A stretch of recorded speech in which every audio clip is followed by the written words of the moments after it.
தானியேல் அதிகாரம் 1. யூதாவின் ராஜாவாகிய யோயாக்கீம் அரசாண்ட 3ஆம் வருஷத்திலே பாபிலோனின் ராஜாவாகிய நேபுகாத்நேச்சார் எருசலேமுக்கு வந்து அதை முற்றுகை போட்டான். அப்பொழுது ஆண்டவர் யூதாவின் ராஜாவாகிய யோயாக்கீமையும் தேவனுடைய ஆலயத்தின் பாத்திரங்களில் சிலவற்றையும் அவன் கையில் ஒப்பு கொடுத்தார். அவன் அந்த பாத்திரங்களை சினேயார் தேசத்திலுள்ள தன் தேவனுடைய கோவிலுக்கு கொண்டு போய் அவைகளை தன் தேவனுடைய பண்டசாலைக்குள் வைத்தான்.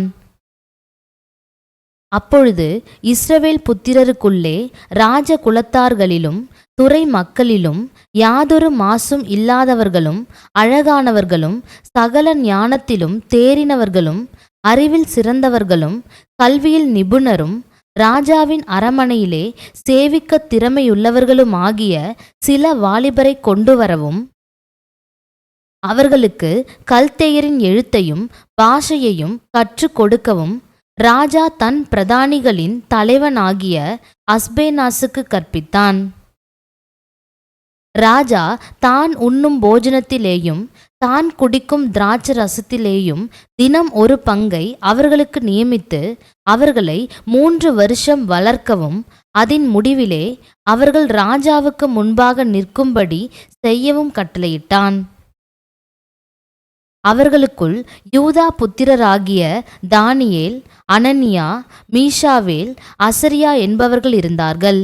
ஞானிகளின் தலைவன் தானியேலுக்கு பெல்தெஷாத்சார் என்றும், அனனியாவுக்கு சாத்ராக் என்றும், மீஷாவேலுக்கு மேஷாக் என்றும், அசரியாவுக்கு ஆபேத் நேகோ என்றும் மறுபெயரிட்டான்.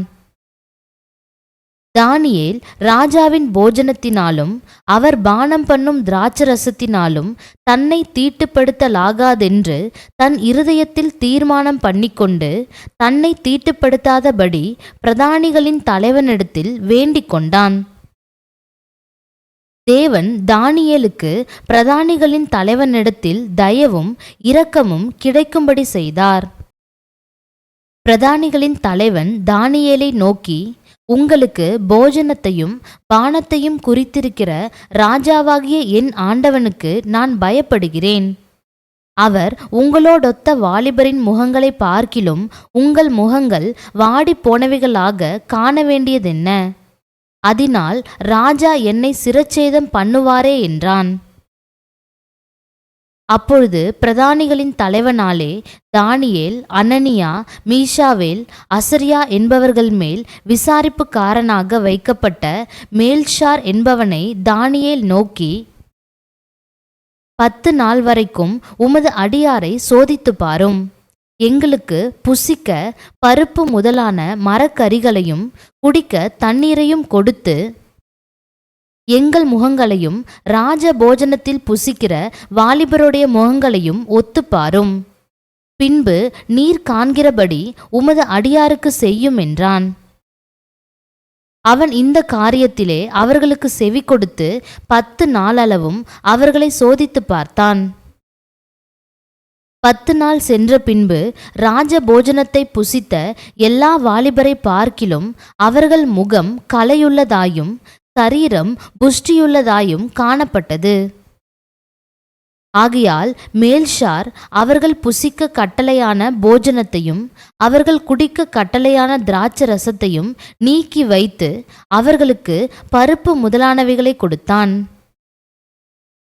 இந்த 4 வாலிபருக்கும் தேவன் சகல எழுத்திலும் ஞானத்திலும் அறிவையும் சாமர்த்தியத்தையும் கொடுத்தார். தானியேலை சகல தரிசனங்களையும் சொப்பனங்களையும் அறியத்தக்க அறிவுள்ளவனாக்கினார். அவர்களை ராஜாவினிடத்தில் கொண்டு வருகிறதற்கு குறித்த நாட்கள் நிறைவேறின போது பிரதானிகளின் தலைவன் அவர்களை நேபுகாத்நேச்சாருக்கு முன்பாக கொண்டு வந்து விட்டான். ராஜா அவர்களோடே பேசினான். அவர்கள் எல்லாருக்குள்ளும் தானியேல், அனனியா, மீஷாவேல், அசரியா என்பவர்களைப் போல வேறொருவரும் காணப்படவில்லை. ஆகையால் இவர்கள் ராஜ சமூகத்தில் நின்றார்கள். ஞானத்துக்கும் புத்திக்கும் அடுத்த எந்த விஷயத்தில் ராஜா அவர்களை கேட்டு விசாரித்தானோ அதிலே தன் ராஜ்யம் எங்குமுள்ள சகல சாஸ்திரிகளிலும் ஜோஷியரிலும் அவர்களை 10 மடங்கு சமர்த்தராக கண்டான். கோரேஸ் ராஜ்யபாரம் பண்ணும் 1ஆம் வருஷம் மட்டும் தானியேல் அங்கே இருந்தான். அதிகாரம் 2. நேபுகாத் நேச்சார் ராஜ்யபாரம் பண்ணும் 2ஆம் வருஷத்திலே நேபுகாத் நேச்சார் சொப்பனங்களை கண்டான். அதனால் அவனுடைய ஆவி கலங்கி அவனுடைய நித்திரை கலைந்தது. அப்பொழுது ராஜா தன் சொப்பனங்களை தனக்கு தெரிவிக்கும் பொருட்டு சாஸ்திரிகளையும் ஜோஷியரையும் சூனியக்காரரையும் கல்தேயரையும் அழைக்கச் சொன்னான். அவர்கள் வந்து ராஜ சமூகத்தில் நின்றார்கள். ராஜா அவர்களை நோக்கி, ஒரு சொப்பனம் கண்டேன், அந்த சொப்பனத்தை அறிய வேண்டுமென்று என் ஆவி கலங்கி இருக்கிறது என்றான். அப்பொழுது கல்தேயர் ராஜாவை நோக்கி, ராஜாவே, நீர் என்றும் வாழ்க, சொப்பனத்தை உமது அடியாருக்கு சொல்லும், அப்பொழுது அதன் அர்த்தத்தை விடுவிப்போம் என்று சீரிய பாஷையிலே சொன்னார்கள். ராஜா கல்தேயருக்கு பிரதியுத்தரமாக, என்னிடத்திலிருந்து பிறக்கிற தீர்மானம் என்னவென்றால், நீங்கள் சொப்பனத்தையும் அதன் அர்த்தத்தையும் எனக்கு அறிவியாமற் போனால் துண்டித்து போடப்படுவீர்கள், உங்கள் வீடுகள் எருக்கலங்களாக்கப்படும். சொப்பனத்தையும் அதன் அர்த்தத்தையும் தெரிவித்தீர்களேயாகில் என்னிடத்தில் வெகுமதிகளையும் பரிசுகளையும் மிகுந்த கனத்தையும் பெறுவீர்கள். ஆகையால் சொப்பனத்தையும் அதன் அர்த்தத்தையும் எனக்கு தெரிவியுங்கள் என்றான். அவர்கள் மறுபடியும் பிரதியுத்தரமாக, ராஜா அடியாருக்கு சொப்பனத்தை சொல்வாராக, அப்பொழுது அதன் அர்த்தத்தை விடுவிப்போம் என்றார்கள். அதற்கு ராஜா பிரதியுத்தரமாக, என்னிடத்திலிருந்து தீர்மானம் பிறந்தபடியினாலே நீங்கள் காலதாமதம் பண்ண பார்க்கிறீர்கள் என்று நிச்சயமாக எனக்கு தெரிய வருகிறது. காலம் மாறுமென்று நீங்கள் எனக்கு முன்பாக பொய்யும் புரட்டுமான விசேஷத்தை சொல்லும்படி எத்தனம் பண்ணி இருக்கிறீர்கள். நீங்கள் சொப்பனத்தை எனக்கு தெரிவிக்காமற் போனால் உங்கள் எல்லாருக்கும் இந்த ஒரே தீர்ப்பு பிறந்திருக்கிறது. ஆகையால் சொப்பனத்தை எனக்கு சொல்லுங்கள், அப்பொழுது அதன் அர்த்தத்தையும் உங்களால் காண்பிக்க கூடுமென்று அறிந்து கொள்ளுவேன் என்றான். கல்தேயர் ராஜ சமூகத்தில் பிரதியுத்தரமாக, ராஜா கேட்கும் காரியத்தை அறிவிக்கத்தக்க மனுஷன் பூமியில் ஒருவனும் இல்லை. ஆகையால் மகத்துவமும் வல்லமையுமான எந்த ராஜாவும் இப்படிப்பட்ட காரியத்தை ஒரு சாஸ்திரியின் இடத்திலாவது ஜோஷியனிடத்திலாவது கல்தேயனிடத்திலாவது கேட்டதில்லை. ராஜா கேட்கிற காரியம் மிகவும் அருமையானது. மாம்சமாயிருக்கிறவர்களோடே வாசம் பண்ணாத தேவர்களே ஒழிய ராஜ சமூகத்தில் அதை அறிவிக்கத்தக்கவர் ஒருவரும் இல்லை என்றார்கள். இது நிமித்தம் ராஜா மகா கோபமும் உக்கிரமும் கொண்டு பாபிலோனில் இருக்கிற எல்லா ஞானிகளையும் கொலை செய்யும்படி கட்டளையிட்டான். ஞானிகளை கொலை செய்ய வேண்டுமென்கிற கட்டளை வெளிப்பட்ட போது தானியேலையும் அவன் தோழரையும் கொலை செய்ய தேடினார்கள். பாபிலோனின் ஞானிகளை கொலை செய்ய புறப்பட்ட ராஜாவினுடைய தலையாரிகளுக்கு அதிபதியாகிய ஆரியோகோடே தானியேல் யோசனையும் புத்தியுமாய் பேசி, இந்த கட்டளை ராஜாவினால் இத்தனை அவசரமாய் பிறந்ததற்கு காரணம் என்ன என்று ராஜாவின் சேர்வைக்காரனாகிய ஆரியோகினிடத்தில் கேட்டான். அப்பொழுது ஆரியோகு தானியேலுக்கு காரியத்தை அறிவித்தான். தானியேல் ராஜாவினிடத்தில் போய் சொப்பனத்தின் அர்த்தத்தை ராஜாவுக்கு காண்பிக்கும்படி தனக்கு தவணை கொடுக்க விண்ணப்பம் பண்ணினான். பின்பு தானியேல் தன் வீட்டுக்கு போய் தானும் தன் தோழரும் பாபிலோனின் மற்ற ஞானிகளோடே கூட அழியாதபடிக்கு இந்த மறைபொருளை குறித்து பரலோகத்தின் தேவனை நோக்கி இரக்கம் கேட்கிறதற்காக அனனியா மீஷாவேல் அசரியா என்னும் தன்னுடைய தோழருக்கு இந்த காரியத்தை அறிவித்தான். பின்பு காலத்தில் தரிசனத்திலே தானியேலுக்கு மறைபொருள் வெளிப்படுத்தப்பட்டது. அப்பொழுது தானியேல் பரலோகத்தின் தேவனை ஸ்தோத்திரித்தான். பின்பு தானியேல் சொன்னது, தேவனுடைய நாமத்துக்கு என்றென்றைக்கும் உள்ள சதா காலங்களிலும் ஸ்தோத்திரம் உண்டாவதாக. ஞானமும் வல்லமையும் அவருக்கே உரியது. அவர் காலங்களையும் சமயங்களையும் மாற்றுகிறவர். ராஜாக்களை தள்ளி ராஜாக்களை ஏற்படுத்துகிறவர். ஞானிகளுக்கு ஞானத்தையும் அறிவாளிகளுக்கு அறிவையும் கொடுக்கிறவர். அவரே ஆழமும் மறைபொருளுமானதை வெளிப்படுத்துகிறவர். இருளில் இருக்கிறதை அவர் அறிவார். வெளிச்சம் அவரிடத்தில் தங்கும். என் பிதாக்களின் தேவனே, நீர் எனக்கு ஞானமும் வல்லமையும் கொடுத்து நாங்கள் உம்மிடத்தில் வேண்டிக் கொண்டதை இப்பொழுது எனக்கு அறிவித்து ராஜாவின் காரியத்தை எங்களுக்கு தெரிவித்தபடியினால் உம்மை துதித்து புகழுகிறேன் என்றான். பின்பு தானியேல் பாபிலோனின் ஞானிகளை அழிக்க ராஜா கட்டளையிட்ட ஆரியோகினிடத்தில் போய், பாபிலோனின் ஞானிகளை அழிக்காதேயும், என்னை ராஜாவின் முன்பாக அழைத்து கொண்டு போம், ராஜாவுக்கு அர்த்தத்தை தெரிவிப்பேன் என்று சொன்னான். அப்பொழுது ஆரியோகு தானியேலை ராஜாவின் முன்பாக தீவிரமாய் அழைத்து கொண்டு போய், சிறைப்பட்டு வந்த யூதேயா தேசத்தாரில் ஒரு புருஷனை கண்டுபிடித்தேன், அவன் ராஜாவுக்கு அர்த்தத்தை தெரிவிப்பான் என்றான். ராஜா பெல்தெஷாத்சார் என்னும் நாமமுள்ள தானியேலை நோக்கி, நான் கண்ட சொப்பனத்தையும் அதன் அர்த்தத்தையும் நீ எனக்கு அறிவிக்க கூடுமா என்று கேட்டான். தானியேல் ராஜ சமூகத்தில் பிரதியுத்தரமாக, ராஜா கேட்கிற மறைபொருளை ராஜாவுக்கு தெரிவிக்க ஞானிகளாலும் ஜோஷியராலும் சாஸ்திரிகளாலும் குறி சொல்லுகிறவர்களாலும் கூடாது. மறைபொருள்களை வெளிப்படுத்துகிற பரலோகத்தில் இருக்கிற தேவன் கடைசி நாட்களில் சம்பவிப்பதை ராஜாவாகிய நேபுகாத் நேச்சாருக்கு தெரிவித்திருக்கிறார். உம்முடைய சொப்பனமும் உமது படுக்கையின் மேல் உம்முடைய தலையில் உண்டான தரிசனங்களும் என்னவென்றால், ராஜாவே, உம்முடைய படுக்கையின் மேல் நீர் படுத்திருக்கையில் இனிமேல் சம்பவிக்கப் போகிறதென்ன என்கிற நினைவுகள் உமக்குள் எழும்பிற்று. அப்பொழுது மறைபொருள்களை வெளிப்படுத்துகிறவர் சம்பவிக்கப் போகிறதை உமக்கு தெரிவித்தார்.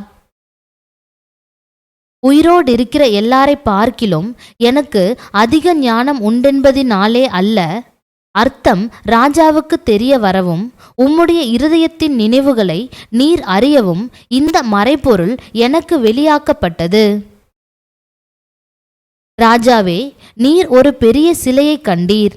அந்த பெரிய சிலை மிகுந்த பிரகாசமுள்ளதாயிருந்தது. அது உமக்கு எதிரே நின்றது.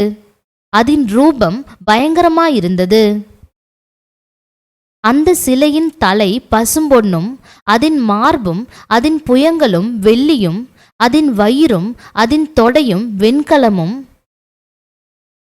அதன் கால்கள் இரும்பும் அதன் பாதங்கள் பாதி இரும்பும் பாதி களிமண்ணுமாயிருந்தது.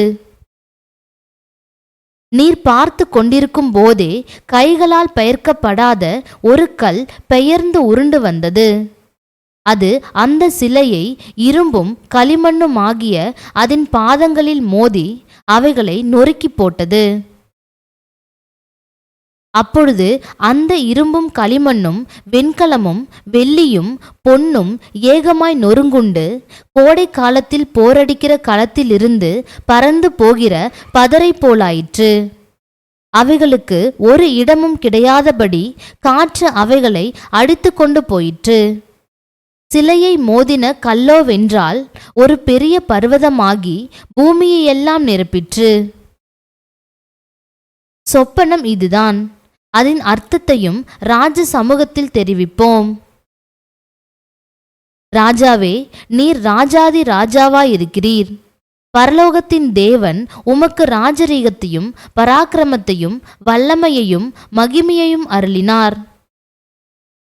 சகல இடங்களிலும் உள்ள மனுபுத்திரரையும் வெளியின் மிருகங்களையும் ஆகாயத்து பறவைகளையும் அவர் உமது கையில் ஒப்பு கொடுத்து உம்மை அவைகளை எல்லாம் ஆளும்படி செய்தார். பொன்னான அந்த தலை நீரே. உமக்கு பிறகு உமக்கு கீழ்த்தரமான வேறொரு ராஜ்யம் தோன்றும். பின்பு பூமியை எல்லாம் ஆண்டு கொள்ளும் வெண்கலமான மூன்றாம் ராஜ்யம் ஒன்று எழும்பும். நாலாவது ராஜ்யம் இரும்பை போல உரமாயிருக்கும். இரும்பு எல்லாவற்றையும் எப்படி நொறுக்கி சின்ன பின்னமாக்குகிறதோ அப்படியே இது நொறுக்கி போடுகிற இரும்பை போல அவைகளை எல்லாம் நொறுக்கி தகர்த்து போடும். பாதங்களும் கால் விரல்களும் பாதி குயவனின் களிமண்ணும் பாதி இரும்புமாயிருக்க நீர் கண்டீரே. அந்த ராஜ்யம் பிரிக்கப்படும். ஆகிலும் களிமண்ணோடே இரும்பு கலந்திருக்க நீர் கண்டபடியே இரும்பினுடைய உறுதியில் கொஞ்சம் அதிலே இருக்கும். கால் விரல்கள் பாதி இரும்பும் பாதி களிமண்ணுமாயிருந்தது என்னவென்றால், அந்த ராஜ்யம் ஒரு பங்கு உரமும் ஒரு பங்கு நெரிசலுமாயிருக்கும். நீர் இரும்பை களிமண்ணோடே கலந்ததாக கண்டீரே. அவர்கள் மற்ற மனுஷரோடே சம்பந்தங்கலப்பார்கள். ஆகிலும் இதோ களிமண்ணோடே இரும்பு கலவாதது போல அவர்கள் ஒருவரோடொருவர் ஒட்டிக்கொள்ளாதிருப்பார்கள். அந்த ராஜாக்களின் நாட்களிலே பரலோகத்தின் தேவன் என்றென்றைக்கும் அழியாத ஒரு ராஜ்யத்தை எழும்ப பண்ணுவார். அந்த ராஜ்யம் வேறே ஜனத்துக்கு விடப்படுவதில்லை. ஒரு கல் கையால் பெயர்க்கப்படாமல் மலையிலிருந்து பெயர்ந்து உருண்டு வந்து இரும்பையும் வெண்கலத்தையும் களிமண்ணையும் வெள்ளியையும் பொன்னையும் நொறுக்கினதை நீர் கண்டீரே. அப்படியே அது அந்த ராஜ்யங்களை எல்லாம் நொறுக்கி நிர்மூலமாக்கி தானோ என்றென்றைக்கும் நிற்கும். இனிமேல் சம்பவிக்கப் போகிறதை மகாதேவன் ராஜாவுக்கு தெரிவித்திருக்கிறார். சொப்பனமானது நிச்சயம், அதன் அர்த்தம் சத்தியம் என்றான். அப்பொழுது ராஜாவாகிய நேபுகாத் நேச்சார் முகங்குப்புற விழுந்து தானியேலை வணங்கி அவனுக்கு காணிக்கை செலுத்தவும் தூபங்காட்டவும் கட்டளையிட்டான். ராஜா தானியேலை நோக்கி, நீ இந்த மறைப்பொருளை வெளிப்படுத்தினபடியினால் மெய்யாய் உங்கள் தேவனே தேவர்களுக்கு தேவனும் ராஜாக்களுக்கு ஆண்டவரும் மறைப்பொருள்களை வெளிப்படுத்துகிறவருமாயிருக்கிறார் என்றான். பின்பு ராஜா தானியேலை பெரியவனாக்கி அவனுக்கு அநேகம் சிறந்த வெகுமதிகளை கொடுத்து அவனை பாபிலோன் மாகாணம் முழுதுக்கும் அதிபதியாகவும் பாபிலோனில் உள்ள சகல ஞானிகளின் மேலும் பிரதான அதிகாரியாகவும் நியமித்தான். தானியேல் ராஜாவை வேண்டிக் கொண்டதின் பேரில் அவன் சாத்ராக்கையும் மேஷாக்கையும் ஆபேத் நேகோவையும் பாபிலோன் மாகாணத்துக்கு காரியங்களை விசாரிக்கும்படி வைத்தான். தானியேலோ வென்றால் ராஜாவின் கொலு மண்டபத்தில் இருந்தான். அதிகாரம் 3. ராஜாவாகிய நேபுகாத் நேச்சார் 60 முழ உயரமும் 6 முழ அகலமுமான ஒரு பொற்சிலையை பண்ணுவித்து பாபிலோன் மாகாணத்தில் இருக்கிற தூரா என்னும் சம பூமியிலே நிறுத்தினான். பின்பு ராஜாவாகிய நேபுகாத் நேச்சார் தேசாதிபதிகளையும் அதிகாரிகளையும் தலைவரையும் நியாயாதிபதிகளையும் பொக்கிஷக்காரரையும் நீதி சாஸ்திரிகளையும் விசாரிப்புக்காரரையும் நாடுகளில் உள்ள உத்தியோகஸ்தர் யாவரையும் நேபுகாத் நேச்சார் ராஜா நிறுத்தின சிலையின் பிரதிஷ்டைக்கு வந்து சேரும்படி அழைத்தனுப்பினான். அப்பொழுது தேசாதிபதிகளும் அதிகாரிகளும் தலைவரும் நியாயாதிபதிகளும் பொக்கிஷக்காரரும் நீதி சாஸ்திரிகளும் விசாரிப்புக்காரரும் நாடுகளில் உள்ள உத்தியோகஸ்தர் யாவரும் ராஜாவாகிய நேபுகாத் நேச்சார் நிறுத்தின சிலையின் பிரதிஷ்டைக்கு வந்து சேர்ந்து நேபுகாத் நேச்சார் நிறுத்தின சிலைக்கு எதிராக நின்றார்கள். கட்டியக்காரன் உரத்த சத்தமாய், சகல ஜனங்களும் ஜாதிகளும் பாஷைக்காரருமானவர்களே, உங்களுக்கு அறிவிக்கப்படுகிறது என்னவென்றால், எக்காலம் நாகசுரம் கின்னரம் வீணை, சுரமண்டலம், தம்புரு முதலான சகலவித கீத வாத்தியங்களின் சத்தத்தை நீங்கள் கேட்கும்போது நீங்கள் தாழ விழுந்து ராஜாவாகிய நேபுகாத் நேச்சார் நிறுத்தின பொற்சிலையை பணிந்து கொள்ள கடவீர்கள். எவனாகிலும் தாழ விழுந்து அதை பணிந்து கொள்ளாமற் போனால் அவன் அந்நேரமே எரிகிற அக்கினி சூளையின் நடுவிலே போடப்படுவான் என்றான். ஆதலால் சகல ஜனங்களும் எக்காளம், நாகசுரம், கின்னரம், வீணை, சுரமண்டலம் முதலான சகலவித கீத வாத்தியங்களின் சத்தத்தை கேட்ட உடனே சகல ஜனத்தாரும் ஜாதியாரும் பாஷைக்காரரும் தாழ விழுந்து ராஜாவாகிய நேபுகாத் நேச்சார் நிறுத்தின பொற்சிலையை பணிந்து கொண்டார்கள். அச்சமயத்தில் கல்தேயரில் சிலர் ராஜ சமூகத்தில் வந்து யூதர் பேரில் குற்றஞ்சாட்டி ராஜாவாகிய நேபுகாத் நேச்சாரை நோக்கி, ராஜாவே, நீர் என்றும் வாழ்க. எக்காளம், நாகசுரம், கின்னரம், வீணை, சுரமண்டலம், தம்புரு முதலான சகலவித கீத வாத்தியங்களின் சத்தத்தையும் கேட்கிற எந்த மனுஷனும் தாழ விழுந்து பொற்சிலையை பணிந்து கொள்ள வேண்டுமென்றும், எவனாகிலும் தாழ விழுந்து பணிந்து கொள்ளாமற் போனால் அவன் எரிகிற அக்கினி சூளையின் நடுவிலே போடப்பட வேண்டுமென்றும் ராஜாவாகிய நீர் கட்டளையிட்டீரே. பாபிலோன் மாகாணத்தின் காரியங்களை விசாரிக்கும்படி நீர் ஏற்படுத்தின சாத்ராக், மேஷாக், ஆபேத் நேகோ என்னும் யூதரான மனுஷர் இருக்கிறார்களே, அவர்கள் ராஜாவாகிய உம்மை மதிக்கவில்லை. அவர்கள் உம்முடைய தேவர்களுக்கு ஆராதனை செய்யாமலும் நீர் நிறுத்தின பொற்சிலையை பணிந்து கொள்ளாமலும் இருக்கிறார்கள் என்றார்கள். அப்பொழுது நேபுகாத் நேச்சார் உக்கிர கோபம் கொண்டு சாத்ராக்கையும் மேஷாக்கையும் ஆபேத் நேகோவையும் அழைத்து கொண்டு வரும்படி கட்டளையிட்டான். அவர்கள் அந்த புருஷரை ராஜாவின் சமூகத்தில் கொண்டு வந்து விட்டபோது நேபுகாத் நேச்சார் அவர்களை நோக்கி, சாத்ராக், மேஷாக், ஆபேத் நேகோ என்பவர்களே, நீங்கள் என் தேவர்களுக்கு ஆராதனை செய்யாமலும் நான் நிறுத்தின பொற்சிலையை பணிந்து கொள்ளாமலும் இருந்தது மெய்தானா?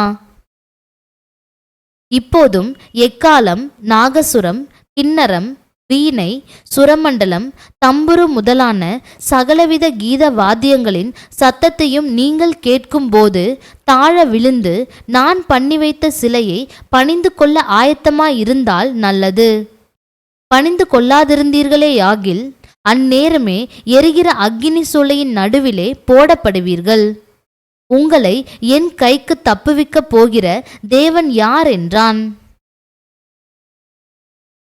சாத்ராக், மேஷாக், ஆபேத் நேகோ என்பவர்கள் ராஜாவை நோக்கி, நேபுகாத் நேச்சாரே, இந்த காரியத்தை குறித்து உமக்கு உத்தரவு சொல்ல எங்களுக்கு அவசியமில்லை. நாங்கள் ஆராதிக்கிற எங்கள் தேவன் எங்களை தப்புவிக்க வல்லவராயிருக்கிறார். அவர் எரிகிற அக்கினி சூளைக்கும் ராஜாவாகிய உம்முடைய கைக்கும் நீங்களாக்கி விடுவிப்பார். விடுவிக்காமற் போனாலும் நாங்கள் உம்முடைய தேவர்களுக்கு ஆராதனை செய்வதும் இல்லை, நீர் நிறுத்தின பொற்சிலையை பணிந்து கொள்வதும் இல்லை என்கிறது ராஜாவாகிய உமக்கு தெரிந்திருக்க கடவது என்றார்கள். அப்பொழுது நேபுகாத் நேச்சாருக்கு கடும் கோபம் உண்டு சாத்ராக், மேஷாக், ஆபேத் நேகோ என்பவர்களுக்கு விரோதமாய் அவனுடைய முகம் வேறுபட்டது.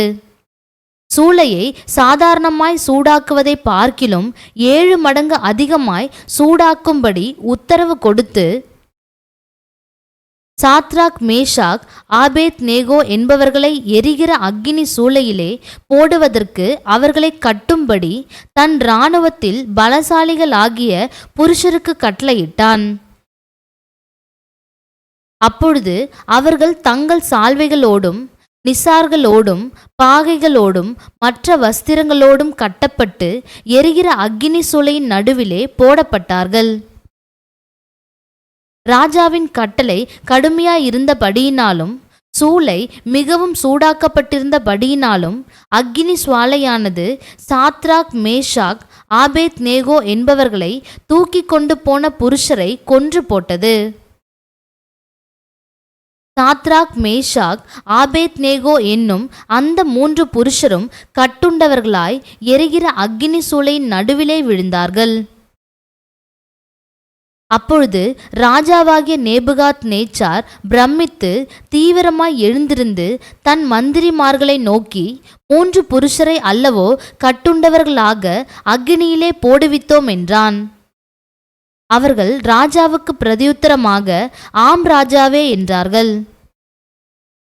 அதற்கு அவன், இதோ 4 பேர் விடுதலையாய் அக்கினியின் நடுவிலே உலாவுகிறதை காண்கிறேன். அவர்களுக்கு ஒரு சேதமும் இல்லை. 4ஆம் ஆளின் சாயல் தேவபுத்திரனுக்கு ஒப்பாயிருக்கிறது என்றான். அப்பொழுது நேபுகாத் நேச்சார் எரிகிற அக்கினி சுவாலையின் வாசல் அண்டைக்கு வந்து, உன்னதமான தேவனுடைய தாசராகிய சாத்ராக், மேஷாக், ஆபேத்நேகோ என்பவர்களே, நீங்கள் வெளியே வாருங்கள் என்றான். அப்பொழுது சாத்ராக், மேஷாக், ஆபேத்நேகோ என்பவர்கள் அக்கினியின் நடுவிலிருந்து வெளியே வந்தார்கள். தேசாதிபதிகளும் அதிகாரிகளும் தலைவரும் ராஜாவின் மந்திரிகளும் கூடி வந்து அந்த புருஷருடைய சரீரங்களின் மேல் அக்கினி பலஞ்செய்யாமலும் அவர்களுடைய தலைமயிர் கருகாமலும் அவர்களுடைய சால்வைகள் சேதப்படாமலும் அக்கினியின் மனம் அவர்களிடத்தில் வீசாமலும் இருந்ததைக் கண்டார்கள். அப்பொழுது நேபுகாத் நேச்சார் வசனித்து, சாத்ராக், மேஷாக், ஆபேத்நேகோ என்பவர்களுடைய தேவனுக்கு ஸ்தோத்திரம். அவர்கள் தங்களுடைய தேவனை தவிர வேறொரு தேவனையும் சேவித்து பணியாமல் அவரையே நம்பி ராஜாவின் கட்டளையை தள்ளி தங்கள் சரீரங்களை ஒப்பு கொடுத்ததினால் அவர் தமது தூதனை அனுப்பி தம்முடைய தாசரை விடுவித்தார். ஆதலால் சாத்ராக், மேஷாக், ஆபேத்நேகோ என்பவர்களுடைய தேவனுக்கு விரோதமாக தூஷண வார்த்தையை சொல்லுகிற எந்த ஜனத்தானும் எந்த ஜாதியானும் எந்த பாஷைக்காரனும் துண்டித்து போடப்படுவான். அவன் வீடு எருக்களமாக்கப்படும் என்று என்னாலே தீர்மானிக்கப்படுகிறது. இவ்விதமாய் இரட்சிக்கத்தக்க தேவன் வேறொருவரும் இல்லை என்றான். பின்பு ராஜா சாத்ராக், மேஷாக், ஆபேத்நேகோ என்பவர்களை பாபிலோன் தேசத்திலே உயர்த்தினான்.